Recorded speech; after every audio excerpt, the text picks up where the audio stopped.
यांनी सांगितलं रामस्य ईश्वरः असाही समास होत नाही.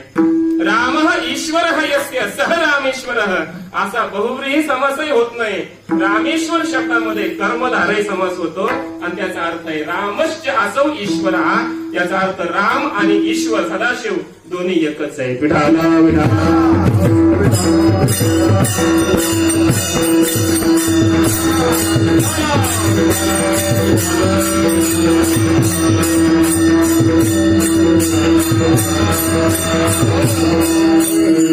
सगळ्या देवता जरी वेगळ्या असल्या तर या देवतांचं मूळ स्वरूप एक आहे.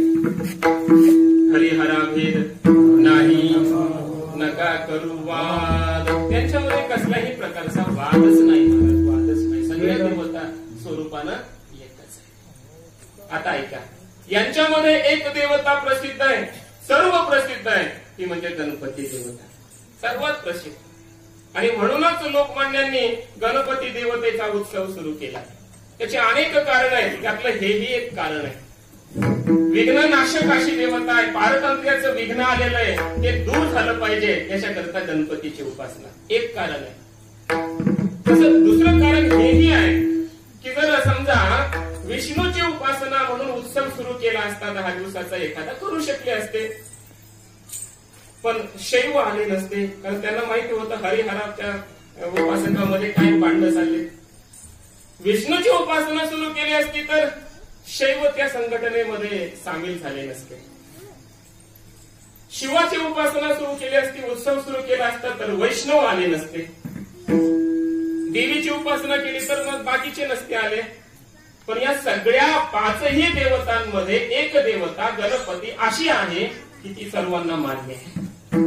वैष्णवाकडे जा गणपतीला मानतात, शैवाकडे जा गणपतीला मानतात. शक्ती अरे महादेव आणि पार्वतीचं बाळच भगवान गणपती आहेत.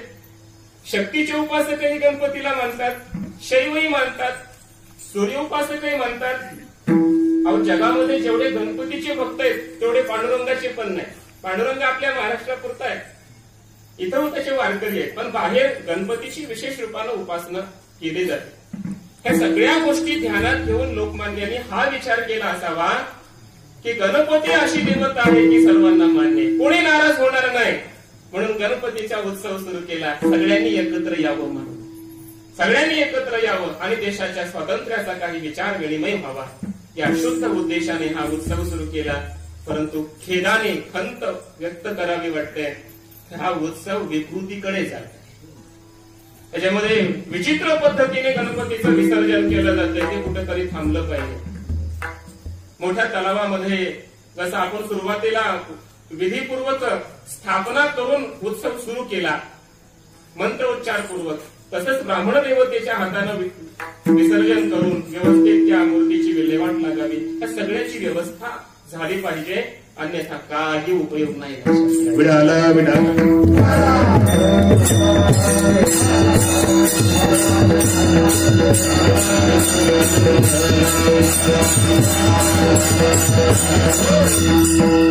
दुसरा मुद्दा असा आहे की गणपतीच्या पुढे महाराज कसले गाणे, अश्लील अशा प्रकारचे गाणे वाजवले जातात.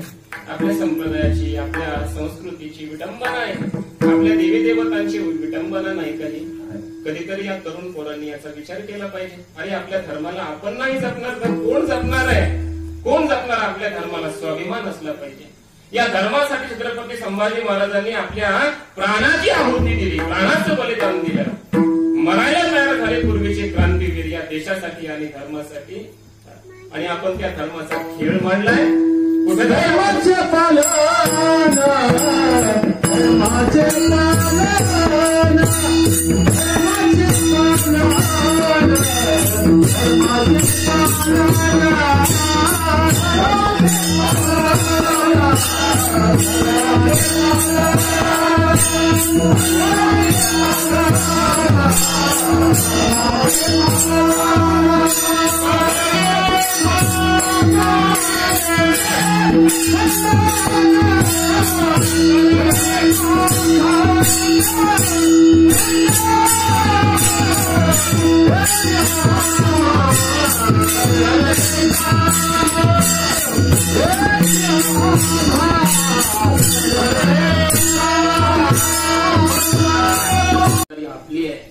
बाकीचे धर्म बघा तुम्ही अशी विटंबना करत नाही त्याच्या धर्माची. आपण सुद्धा आपल्या धर्माची विटंबना नाही केली पाहिजे. तुम्हाला ऐकायचे असतील तर घरी बसून ऐका, मोबाईल मध्ये लावा, कानात. खरं तर ऐकायचीच गरज नाही, ऐकूच नाही, पण ऐकलंच तर आपला आपला ऐका, त्याचा प्रचार करू नका. देवाची बाहेर विटंबना नाही झाली पाहिजे. लक्षात घ्या, देव येतो पण देवाच्या समोर अशी गाणी वगैरे वाजवणं तुम्हाला कुठंतरी आपल्याला थोडीशी तरी जनाची ना मनाची वाटली पाहिजे का नाही सांगा बरं. मग तुम्ही मला असं बोलायला होता विडाला विडाला.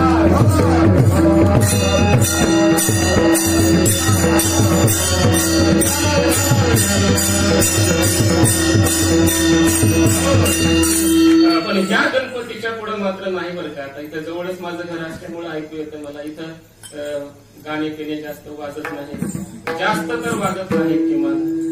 आता इथून पुढं वाजणारच नाही अशी प्रतिज्ञा करा. गणपतीच्या पुढे गाणे वाजवायचेच नाहीत अशी प्रतिज्ञा करा मला. आणि दुसऱ्यांना सुद्धा वाजवू द्यायचे नाही. लक्षात घ्या, करणे पाखंड खंडन हे सुद्धा आपलंच काम आहे. विढाला विढाला.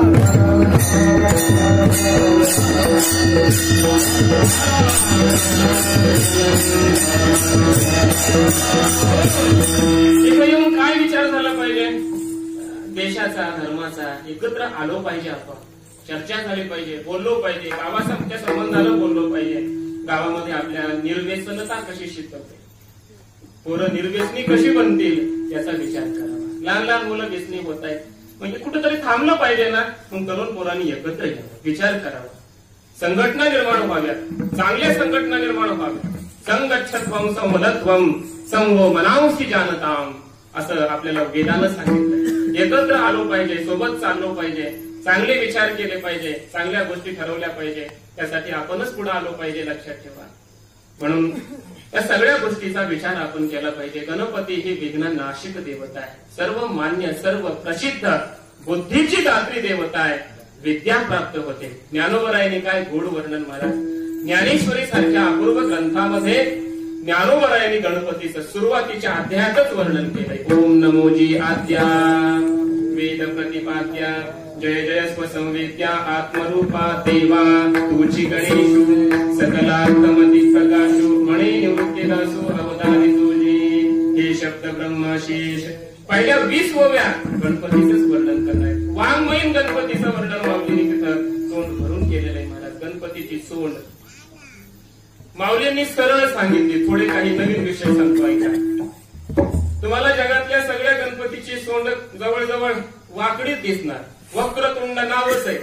वक्रतुंड महाकाय सूर्यकोटी समप्रभ निर्विघ्नं कुरु मे देव सर्व कार्येषु सर्वदा. वाकडी सोंड आहे गणपतीची. पण ज्ञानोबरायांनी जो गणपती सांगितला ज्ञानेश्वरीमध्ये तो सरळ सोंडेचा आहे.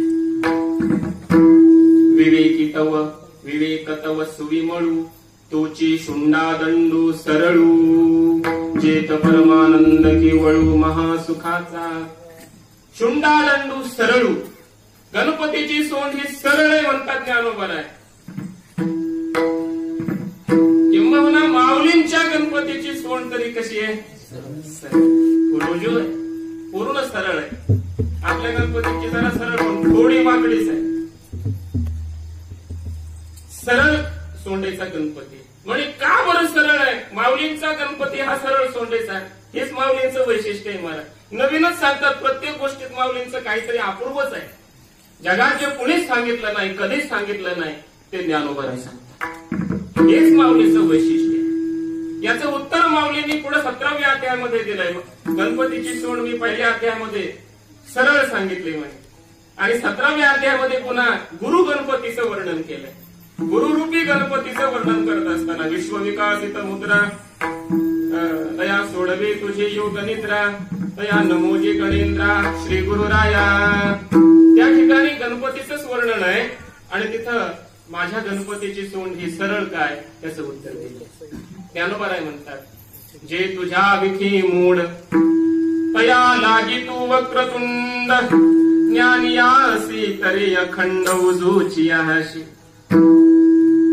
जया लागे जे तुझ्या विखी मूड, तुझ्याविषयी जे मूड आहे, अविवेकी आहेत, मूर्ख आहेत, ते देव आहे, ही देवता आहे, ते ज्यांना कळालंच नाही. अर्थात आता जे बाहेर उत्सव चालले ते सगळे, त्यांना गणपती कोण आहे हा देवच कळाला. अशा लोकांसाठी वक्रतुंडच आहे, त्याची सोंड वाकडीच आहे. आणि ज्ञानोबा म्हणतात जे ज्ञानी आहे, विवेकी आहे, अशा ज्ञानी लोकांसाठी मात्र गणपतीची सोंड ही सरळ आहे. अर्थात सरळपणा हा विवेकात असतो आणि वाकडेपणा हा अविवेकात असतो. अविवेकी मूढ लोकांसाठी तू वक्रतुंड आहेस, ज्ञानी विवेकी लोकांसाठी तू सरळ सोंडेच आहेस.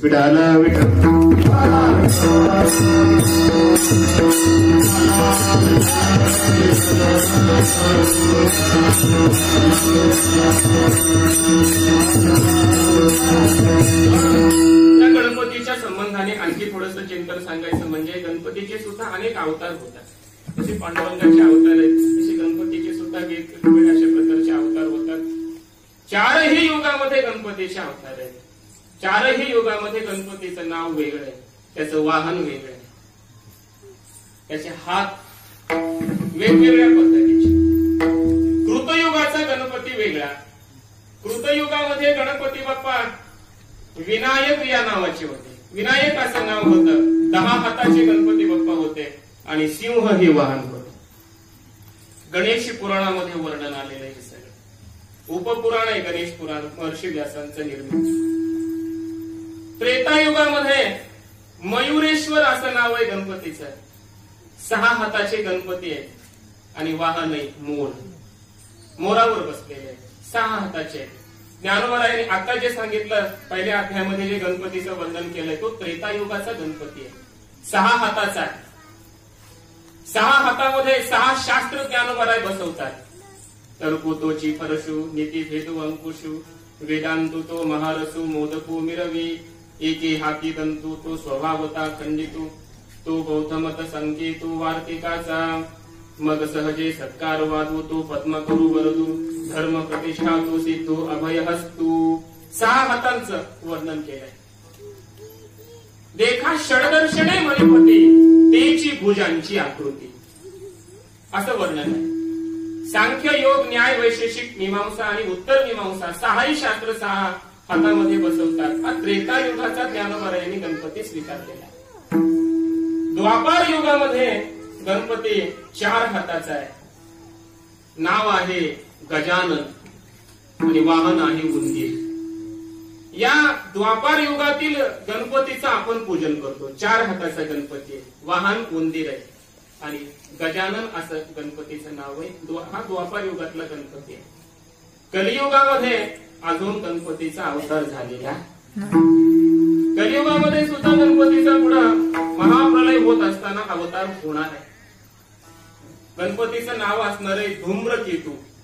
धूम्रकेतू हे नाव असणार आहे. 2च हाताचे गणपती असणार आहे आणि वाहन अश्व म्हणजे घोडा असणार आहे आणि त्या घोड्यावर बसून या विश्वाचा संहार करणार आहेत. अशा प्रकारचा धूम्रकेतू नावाचा कलियुगामध्ये गणपतीचा अवतार पुढे होणार आहे.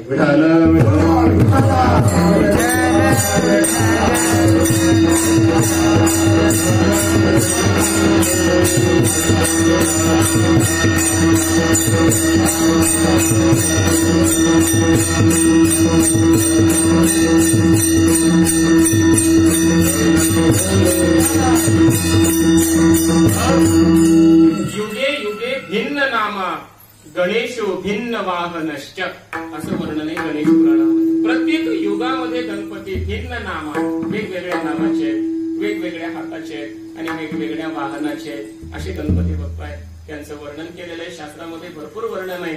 बुद्धीची देवता आहे, अभ्यासाची देवता आहे. विद्यार्थ्यांनी गणपतीची उपासना केली पाहिजे.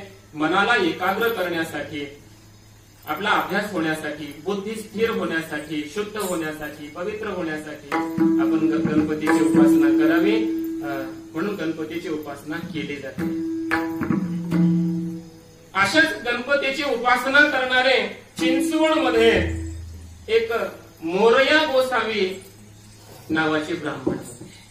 आता जो हा अभंग मी घेतला त्या अभंगाकडे इथपर्यंत गणपतीचं वर्णन झालं पाहिजे म्हणून थोडंसं वर्णन केलं गणपतीच्या संबंधाने, देवाच्या संबंधाने. थोडंसं अभंगाकडे यायचे आता.